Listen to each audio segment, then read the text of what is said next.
dan kemarin mencari wajah Allah Subhanahu wa taala, dan Allah ingin kita berusaha. Allah ingin kita berusaha. Oleh karena itu, saudaraku yang Allah muliakan, ini adalah pelajaran mahal buat kita semua, dan tetap tenang dan tidak down. Ini kan ujian. Aduh, masa begini terus, ini udah kendalanya udah sampai 10 menit nih. Sekarang naik lagi 15 menit, 16 menit. Loh, berarti Allah ingin kita sabar selama 16 menit. Ingin kita berzikir selama 16 menit. Ingin kita beristighfar selama 16 menit. Dan nggak ada yang rugi. Yang rugi itu kalau mengisi waktu dengan kemaksiatan. Nah, itu rugi. Yang rugi itu mengisi waktu 16 menit tadi dipakai buat bengong. Ah, itu rugi. Gitu, udah bengong ketiduran lagi. Jadi sekali lagi nggak dapat apa-apa. Itu rugi. Tapi kalau 16 menit dipakai untuk beristighfar, dipakai untuk membaca zikir pagi, dipakai untuk membaca Al-Quran, nggak ada yang rugi. Nggak ada yang rugi sama sekali. Walaupun terus coba kita evaluasi dan evaluasi. Dan sekali lagi bukan tidak ada evaluasi, tetap diusahakan. Tapi qadarallah ma syafa'al. Qadarallah ma syafa'al. Dan itu yang diajarkan. Kita ucapkan qadarallahu ma syafa'al. Semua ini takdir Allah Subhanahu wa taala, dan apa yang Allah inginkan itulah yang terjadi. Tugas kita hanya berusaha semaksimal mungkin. Ingat, usaha terus maksimal, saudaraku. Begitu gagal, ya sudah. Itu yang kita dapatkan. Yang jadi masalah, nggak ada usaha pas-pasan, pas gagal, oh ini udah yang terbaik loh. Anda nggak ada usahanya. Sama kayak orang nggak ada usaha sholat maghrib, begitu adzan isya mengatakan, ini pasti yang terbaik dari Allah. Loh, maksudnya apa? Ya aku nggak sholat maghrib. Loh, itu bukan yang terbaik, mas. Itu Anda nggak ada usaha. Oh, saya lihat Anda nonton, Anda main game online terus dari tadi. Itu nggak ada usaha namanya. Oh, tapi kan yang terbaik pilihan Allah. Itu setelah kita usaha, setelah kita berjuang. Walladzina jahadu fina lanahdiyannahum subulana. Barang siapa yang bersungguh-sungguh berjuang di atas jalanku, baru kami akan kasih petunjuk. Baru kami akan kasih petunjuk. Dalam surat Al-Ankabut ayat terakhir. Oleh karena itu, ini yang perlu kita camkan bersama-sama, saudaraku yang Allah muliakan. Jadi, dan ini adalah miniatur kehidupan kan. Ini miniatur kehidupan. Kalau kita nggak bisa sabar di majelis ilmu, walaupun hanya sekedar online, tapi ini yang bisa dilakukan pada saat ini. Jadi kalau kita nggak bisa sabar di majelis ilmu, bagaimana kita bisa sabar di rumah? Bagaimana kita bisa sabar di kantor kita? Bagaimana kita bisa sabar di jalan? Bagaimana kita bisa sabar di kampus nanti atau di sekolah nanti? Nggak mungkin bisa sabar. Bagaimana kita bisa sabar di jalanan? Sedangkan di majelis ilmunya kita nggak bisa sabar. Nunggu kajiannya kita nggak bisa sabar. Padahal majelis ilmu itu, kata Nabi SAW, taman-taman surga. Idza marartum bi riyadil jannati farta'u. Apabila kalian melintasi taman-taman surga, maka singgahlah di taman tersebut. Dan makna taman-taman tersebut adalah majelis-majelis ilmu, sebagaimana dijelaskan Atha bin Abi Rabah. Jadi kalau kita nggak bisa sabar di taman surga, ya gimana di kerasnya kehidupan ibu kota misalnya, atau ibu kota tidak seramah ibu kandung dan lain sebagainya. Jadi intinya, ya jelas kita sulit lah. Di taman surga aja nggak bisa sabar. Maka ini adalah pelajaran berharga dari Allah Subhanahu wa taala untuk kita. Dan ini menunjukkan bahwa kehidupan tidak selancar yang kita inginkan. Selancar yang kita inginkan. Dan inilah berkahnya majelis ilmu, kalau kita bisa melihat. Jika kita bisa melihat sebagaimana yang dikatakan Al-Imam Syafi'i, diqqatun nazar najatun min kulli dhalal, wa kama qala, tepatnya seseorang dalam melihat itu yang menyelamatkan dia dari penyimpangan dan kesesatan, menyelamatkan dia dari salah paham, gagal fokus, akhirnya kecewa, akhirnya marah, akhirnya minder, dan nggak melakukan apa-apa. Ini yang perlu kita camkan bersama-sama. Oleh karena itu, saudaraku yang Allah muliakan, walaupun sekali lagi walaupun kendalanya cukup lama di kajian kali ini, makanya kita tidak pantas mengucapkan apapun kecuali bersyukur kepada Allah Subhanahu wa taala. Kenapa? Karena ini pun juga ilmu. Ini pun juga ilmu sabar, ilmu hikmah, ilmu hikmah. Dan ilmu Allah itu luas. Ilmu Allah itu luas. Dan ini yang perlu kita camkan bersama-sama dan perlu kita renungkan bersama-sama, bahwa ilmu Allah itu bukan hanya sekedar ucapan guru kita di majelis ilmu atau di kajian atau di video-video pendek atau audio poster dan lain-lain sebagainya, tapi ilmu Allah itu jauh lebih luas dan lebih tak terbatas dibanding itu.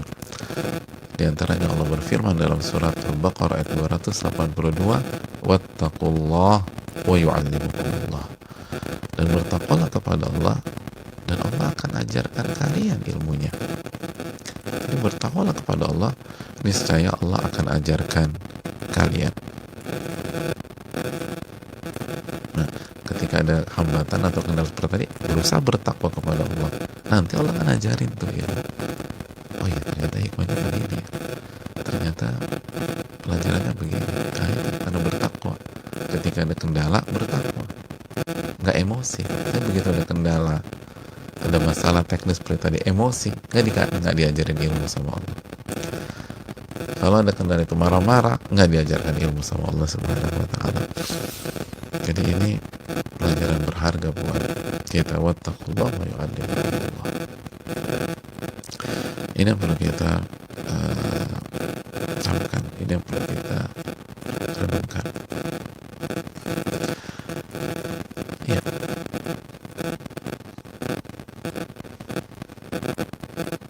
Itu yang ingin disampaikan. Udah selesai atau belum kajiannya nih?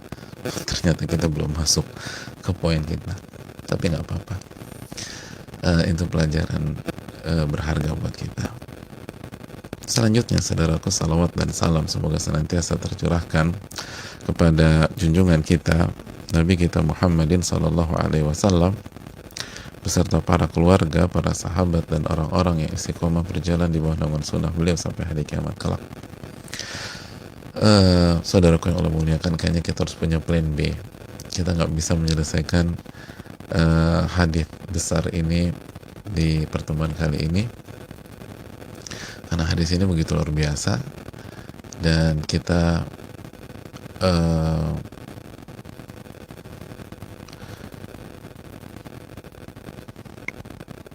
tidak dikatakan kehilangan, tapi kita punya, ya. Jadi bukan kehilangan banyak waktu, tapi kita punya waktu yang tidak sebanyak pertemuan-pertemuan yang lalu.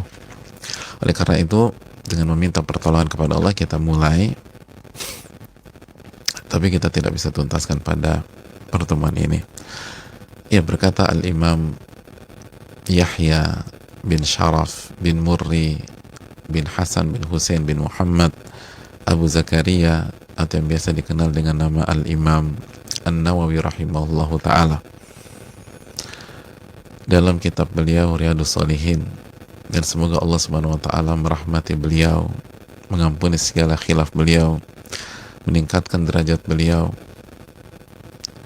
dan doa yang sama pun kita panjatkan kepada Allah Subhanahu wa ta'ala untuk orang tua beliau dan orang-orang yang beliau kasihi dan seluruh umat Islam dimanapun mereka berada, sebagaimana ini keinginan beliau kepada kita. Wallahu ta'ala a'lam bishawab. Ya.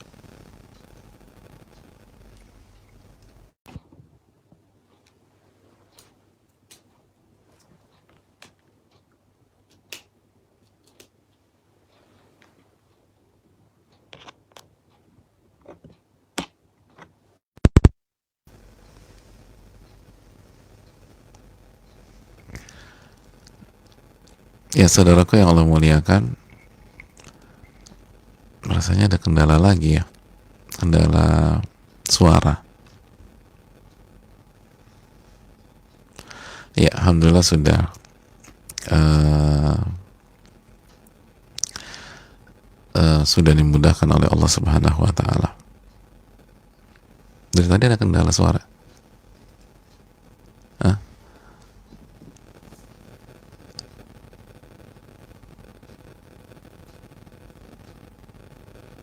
Iya. Tadi kresek-kresek. Apa-apa.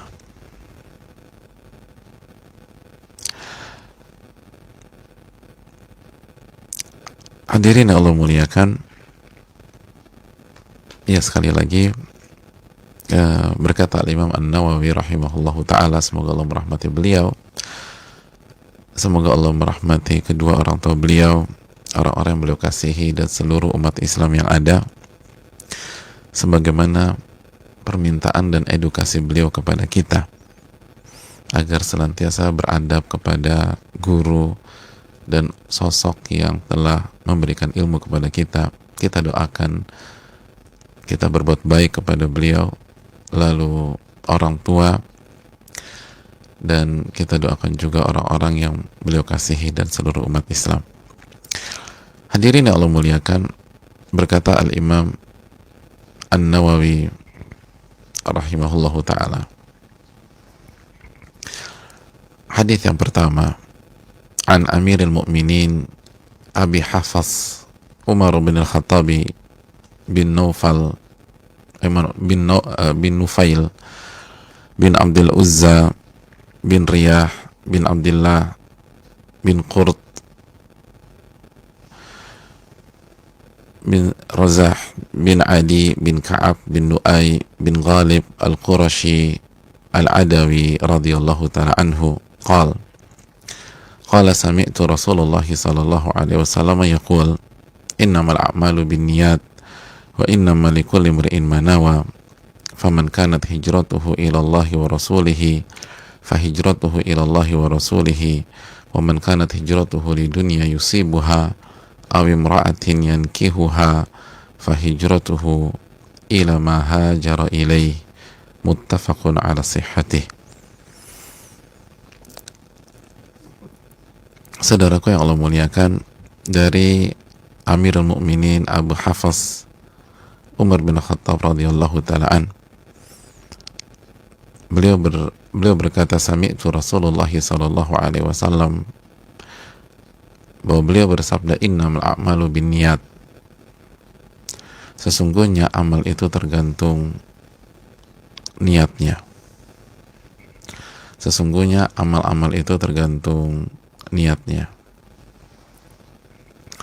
Wa innamal likulli imri'in ma nawa, dan setiap orang akan mendapatkan apa yang dia niatkan tersebut. Maka barang siapa yang hijrahnya untuk Allah dan Rasulnya, maka hijrahnya untuk Allah dan Rasulnya. Dan barang siapa yang hijrahnya untuk dunia yang ingin ia capai atau wanita yang ingin ia nikahi, maka hijrahnya itu hanya untuk apa yang dia niatkan tersebut. Muttafaqun ala sihhatih. Hadis ini dikeluarkan Imam Bukhari dan Muslim. Saudaraku yang Allah muliakan, pada kesempatan kali ini kita akan berbicara sedikit tentang sahabat yang meriwayatkan hadis di atas. Siapa lagi kalau bukan Umar bin Al-Khattab bin Nufail radhiyallahu ta'ala anhu. Sosok yang begitu luar biasa, sosok yang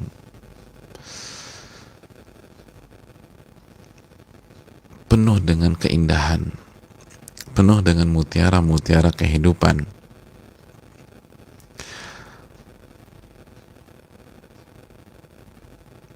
Sebelum beliau masuk Islam saja, beliau sudah menjadi daya tarik tersendiri,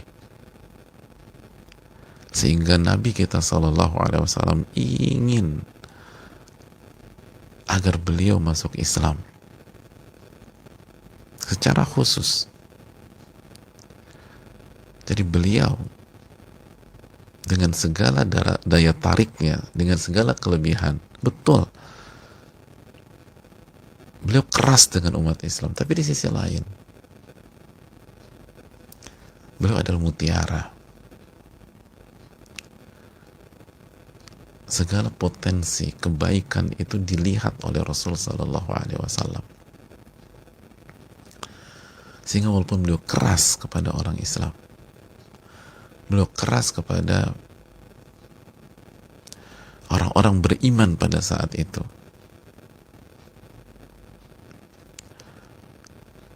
Nabi SAW berdoa untuk beliau, Allahumma a'izzal Islam bi Umar bin Al-Khattab khassah. Dalam hadits yang dikeluarkan Al-Imam Ibnu Majah, Nabi SAW berdoa, ya Allah, muliakan Islam dengan kehadiran Umar bin Al-Khattab radhiyallahu ta'ala anhu secara khusus.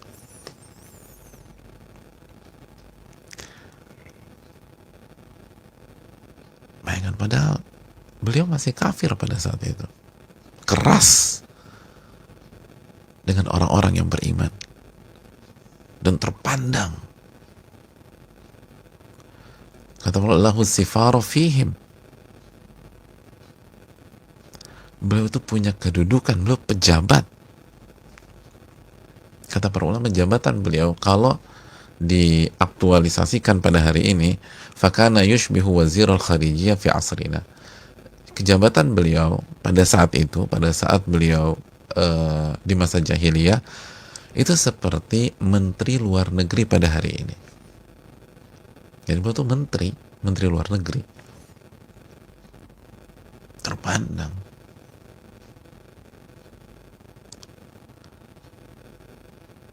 Dan sekali lagi, keras sama umat Islam. Menteri keras sama orang beriman. Tapi bukannya disumpahin sama Nabi SAW, bukan dijatuhin sama Nabi SAW, bukan didoakan keburukan sama Nabi SAW, tapi Nabi SAW justru berdoa, Allahumma a'izzal Islam bi Umar bin Al-Khattab khassah. Ya Allah, muliakan Islam dengan Umar bin Khattab radhiyallahu ta'ala anhu secara khusus. Lihat bagaimana beliau atau Nabi kita melihat potensi Umar bin Khattab. Kalau bahasa kita sekarang, melihat bakat kebaikan Umar bin Khattab. Ini sosok potensi besar, walaupun belum beriman, walaupun keras sama orang-orang beriman, dan doa itu diijabah sama Allah Subhanahu wa ta'ala. Umar pun masuk Islam. Umar pun masuk Islam. Dan bukan hanya masuk Islam, beliau memberikan perubahan besar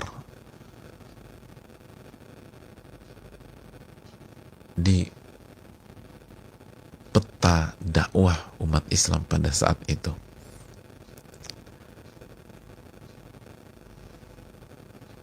Sampai-sampai sahabat mengatakan,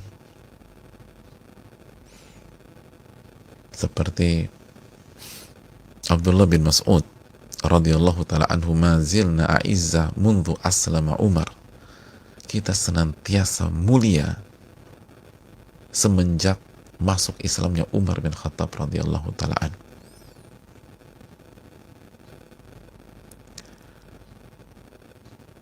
Maksudnya apa? Dijelaskan Ikrimah. Kata Ikrimah, lam yazalil Islam fi ikhtifai hatta aslama Umar. Orang-orang beriman pada saat itu senantiasa menyembunyikan keislaman mereka. Diam-diam. Karena kalau itu disiksa, dipukul segala macam. Diam-diam. Sampai pada akhirnya Umar masuk Islam. Maka umat Islam menampilkan, memperlihatkan, kata Abdul Mas'ud, fasallal muslimun indal Ka'bah wa azharu amrahum. Semenjak Umar masuk Islam, orang-orang beriman berani sholat di Ka'bah. di Masjidil Haram, di sekitar Ka'bah, dan mereka menampakkan keimanan dan keislaman mereka. Kenapa? Karena Umar sholat di sana. Begitulah Umar sholat sana, semua pada sholat di sana. Radhiyallahu ta'ala an. Radhiyallahu ta'ala an. Makanya saudaraku yang Allah muliakan, ini pelajaran bagi kita. Bagaimana kita jadi orang yang bermanfaat. Umar bin Khattab menunjukkan kepada kita bahwa ketika beliau masuk Islam, beliau bukan saja membawa perubahan pada diri beliau sendiri, tapi bagi lingkungan, bagi satu kota, bagi sahabat-sahabat Nabi SAW, khususnya bagi orang-orang kecil, bagi orang-orang termarginalkan. Nah, ini PR bagi kita. Bagaimana ketika kita masuk Islam, atau kita dapat hidayah, atau kita hijrah, atau kita taubat dari dunia kita yang pekat dulu, kita bukan hanya berubah secara personal, tapi juga bisa berubah secara lingkungan. Banyak orang yang mendapatkan kebaikan dari perubahan kita. Makanya tidak heran Nabi kita SAW menyatakan, "Lau kana nabiyyun ba'di lakana Umar." Kalau ada nabi setelahku, Umarlah orangnya. Subhanallah. Kalau ada nabi setelahku, maka Umarlah orangnya. Tapi nggak ada nabi setelahku.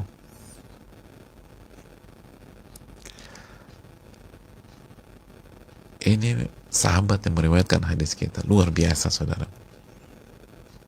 Luar biasa.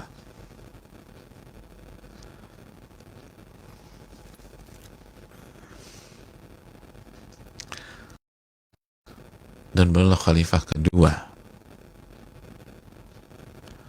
setelah Abu Bakar As-Siddiq radhiyallahu ta'ala an. Beliau menjabat khilafah di tahun 13 Hijriah, lalu beliau wafat di tahun 23 Hijriah, kurang lebih 10 tahun setengah beliau menjabat sebagai khalifah. Dan Abdullah bin Mas'ud menyatakan, kana Islamu Umara fathan, wa kanat hijratuhu nasra, wa kanat imaratuhu rahmah. Dalam riwayat ini dibawakan oleh Al-Imam Ibnu Sa'ad dalam Tabaqatul Kubra, kata Abdullah bin Mas'ud, masuk Islamnya Umar itu pembukaan untuk berbagai macam kebaikan dan awal dari penaklukan.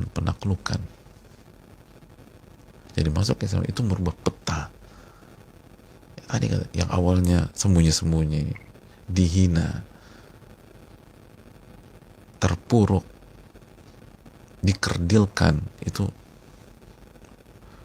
marwahnya naik. Kana Islamu Umar fathan, wa kanat hijratuhu nasra, dan hijrahnya Umar bin Khattab radhiyallahu ta'ala adalah kemenangan. Begitu Umar hijrah, itu kemenangan buat kita semua. Wa kanat imaratuhu rahmah, dan ketika Umar memimpin, itu rahmat dan kasih sayang buat kita semua. Subhanallah. Wih, luar biasa nih. Masuk Islamnya adalah pembukaan dan penaklukan.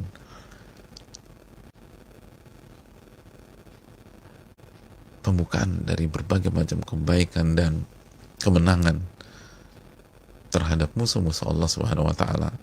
Dan hijrahnya adalah kemenangan.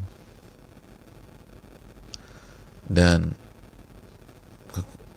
kekuasaannya Umar adalah rahmat, kebaikan, kasih sayang untuk semuanya, untuk semuanya.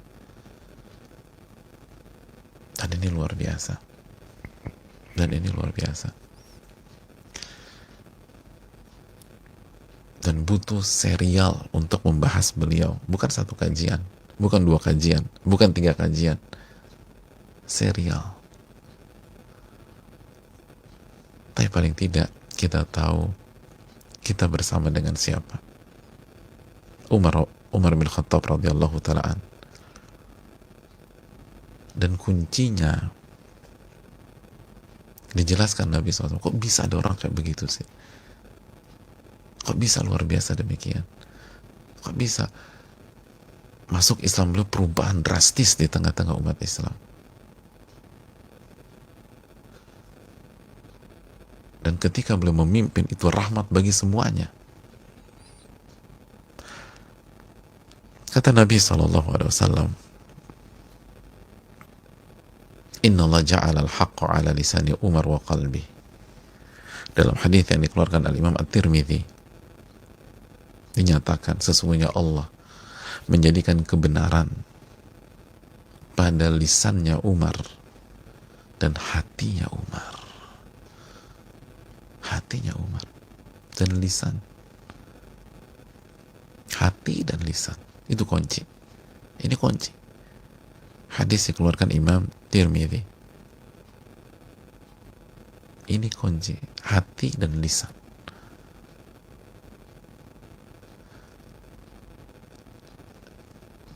Hati dan lisan.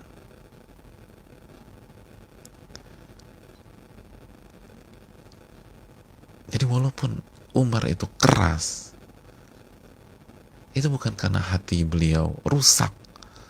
Enggak. Karena beliau belum mengerti. Dan beliau membela akidah dan keyakinan beliau sebelumnya. Membela akidah dan keyakinan nenek moyang beliau. Beliau nggak ngerti kebenaran. Pokoknya tugasnya harus bela kebenaran. Versi beliau. Makanya keras. Saya begitu, oh ini yang benar. Terus belajar dengan Nabi. Jadi hadirin, lembut.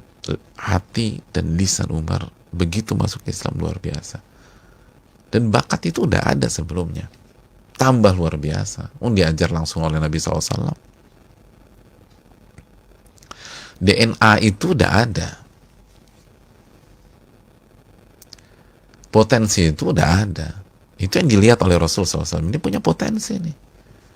Makanya Nabi berdoa. Padahal ada banyak tokoh pada saat itu. Dalam riwayat yang Nabi minta siapa? Umar dan Abu Jahal. Tapi Allah lebih memilih Umar bin Khattab radhiyallahu ta'ala. Dan benar. Saudaraku yang Allah muliakan. Jadi ini kuncian. Kita ingin melakukan perubahan. Kondisi sulit seperti ini. Ingin tetap bertahan. Dan bukan hanya bertahan. Memberikan kebaikan. Hati, lisan. Itu udah terbukti. Ini langsung hadis. Hadis Tirmidzi. Itu kuncinya Umar. Hati, lisan. Hati dijaga, lisan dijaga. Makanya kan Umar aja radhiyallahu ta'ala itu pernah mengatakan a'taqa sayyidina Abu Bakar sayyidina Bilal. Sayyid kami Abu Bakar memerdekakan Sayyid kami Bilal. Bayangkan Bilal dibilang Sayyid sama Umar. Sayyid itu tuan, pak, mister atau apalah. Pokoknya punya strata yang tinggi di masyarakat. Ini budak yang dimerdekakan oleh Abu Bakar As-Siddiq radhiyallahu ta'ala. Budak. Kita udah bahas tentang Bilal bin Rabah. Beliau tuh nggak ada harganya di masyarakat pada saat itu. Nggak ada harganya. Tapi lihat bagaimana Umar memuliakan. Itu kalau orang nggak punya hati yang bersih, nggak mungkin bisa ngomong demikian.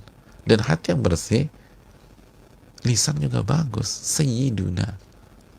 Kalau Abu Bakar dibilang Sayyiduna wajar, beliau memang tokoh besar, tapi Bilal, subhanallah, lisannya enak ngomong, lisannya santun. Itu yang perlu kita camkan bersama-sama. Hadirin yang Allah muliakan, dalam kesempatan yang lain, Anas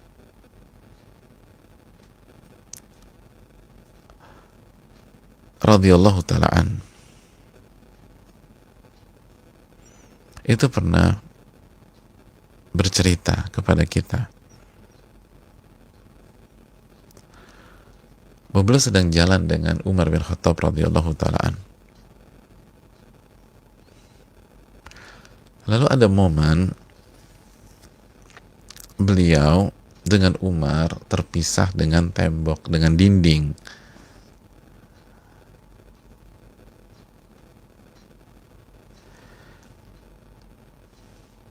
Itu Umar mengatakan, bicara kepada dirinya sendiri,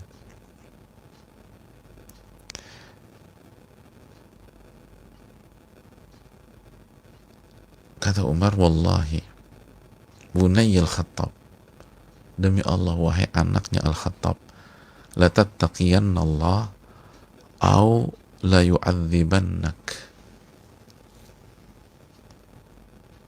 La tattaqiyanna Allah, wahai anaknya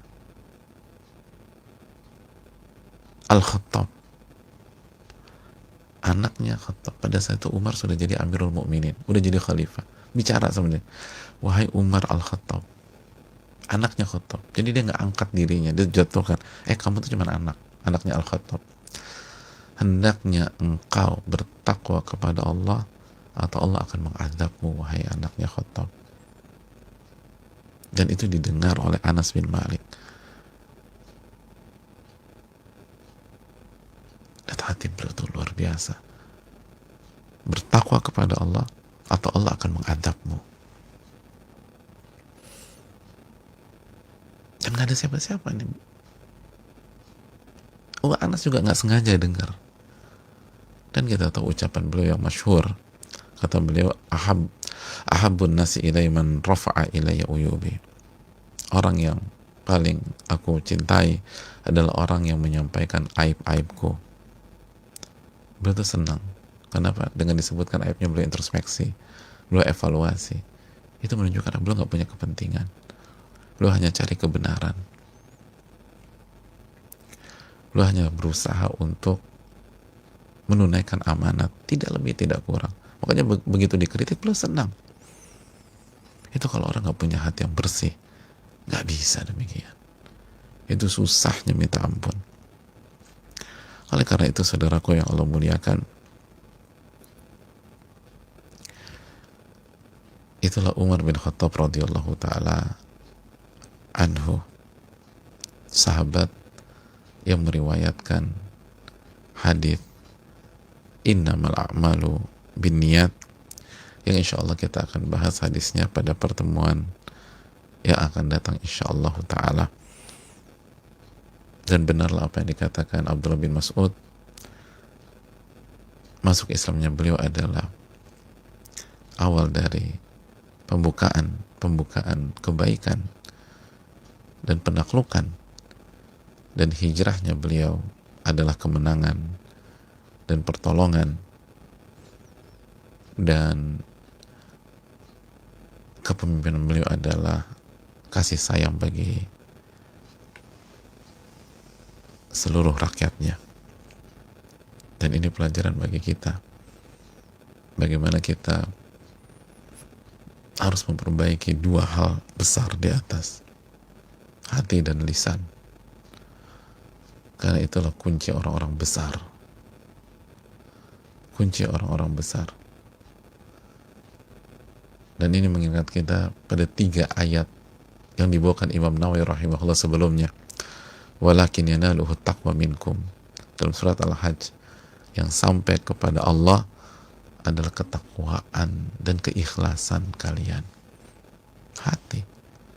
Hati yang baik itu akan memperbaiki semuanya. Semuanya.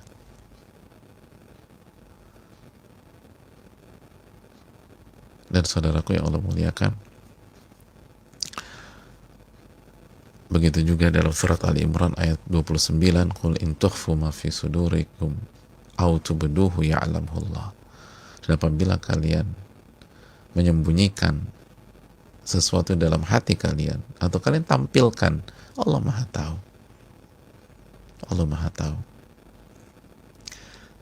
Oleh karena itu hadirin yang Allah muliakan, dari surat Al-Hajj ayat 37 atau Ali Imran ayat 29, ditambah lagi tokoh besar kita yang satu ini, semakin kuatlah kita bahwa kuncinya itu. Dan ini momentum. Hari-hari ini momentum untuk muhasabah, untuk introspeksi diri, untuk merenung. Khususnya dua hal di atas. Hati kita dan lisan kita. Hati kita dan lisan kita. Apakah selama ini lisan kita menyakiti orang, menjatuhkan orang, menjelek-jelekan orang? Dan apabila itu yang terjadi, maka perbaiki hati kita, perbaiki lisan kita dan hati kita. Karena lisan ini ungkapan yang ada dalam hati. Dan itu kuncinya Umar bin Khattab radhiyallahu ta'ala. Saya rasa cukup sampai di sini. Semoga bermanfaat. Kita berikan 1-2 pertanyaan. Wassalamualaikum warahmatullahi wabarakatuh.